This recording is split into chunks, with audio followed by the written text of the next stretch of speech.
Hi, to find recycle bin on your Xiaomi Redmi 10, we need to go in this Files app first. So, it is usually installed here by default, but if not, you will need to go in the Play Store and install it from here. And now let's open it.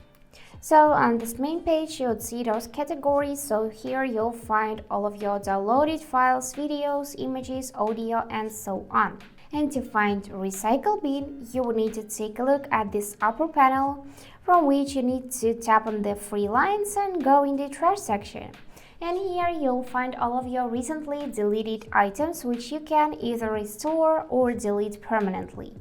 For that, just select it by putting a check mark on it like that and select either restore or delete permanently. And notice that any file that has been in trash for 30 days will be permanently deleted.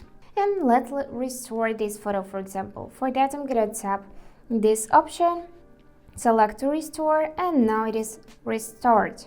So let's delete this one. I'm gonna select it and select the button to delete permanently. And that's it for today. Hope this video was helpful and thank you for watching.